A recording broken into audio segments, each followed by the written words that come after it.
এই অঞ্চলগুলো খুব বাজেভাবে বন্যায় প্লাবিত হয়েছে।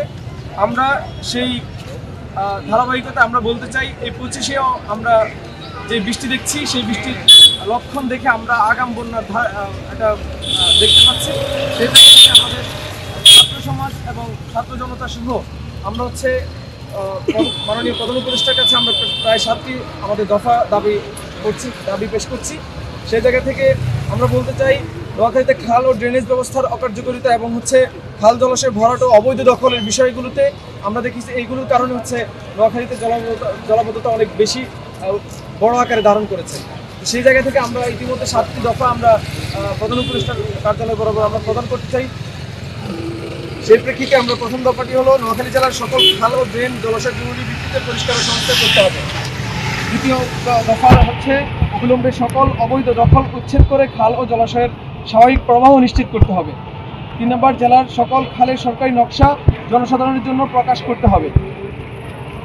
4 নম্বর, কোম্পানিগঞ্জ, কবিরহাট, সুবর্ণচর বিভিন্ন উপজেলার পানি নিষ্কাশনের জন্য নদীর সাথে খালের সংযোগ পুনঃস্থাপন করতে হবে। 5 নম্বর, বসাপুর সুইচ গেট জরুরি ভিত্তিতে পুনর্নির্মাণ করতে হবে। 6 নম্বর, জলবদ্ধতা নিয়ন্ত্রণের জন্য একটি দীর্ঘমেয়াদী মাস্টার প্ল্যান প্রণয়ন ও বাস্তবায়ন করতে হবে। 7 নম্বর এবং হচ্ছে সর্বশেষ দফা হচ্ছে, 2024 সালের ভয়াবহ বন্যা পরিস্থিতির অভিজ্ঞতা আলোকে নোয়াখালীর জন্য বিশেষ বরাদ্দ নির্ধারণ করতে হবে। প্রিয় দেশবাসী, আমরা বলতে চাই, আমরা দেখেছি যে 2024-এর বন্যায় নোয়াখালীর এই জলাবদ্ধতা কাটানোর পরেও আমরা দেখেছি যে নোয়াখালীতে সেই রূপভাবে কোনো কার্যকর পদক্ষেপ নেওয়া হয়নি। আমরা বলতে চাই, আমরা যতবারই এই প্রশাসনকে আমরা বলেছি যে নোয়াখালীর খাল ও ড্রেনেজ ব্যবস্থা আপনারা উন্নত করেন, আমরা ততবারই শুনতে হয়েছে যে নোয়াখালীতে কোনো রকম বরাদ্দ নেই।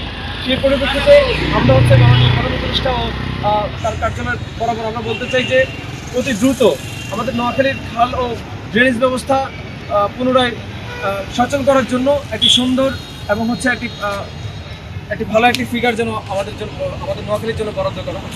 ধন্যবাদ।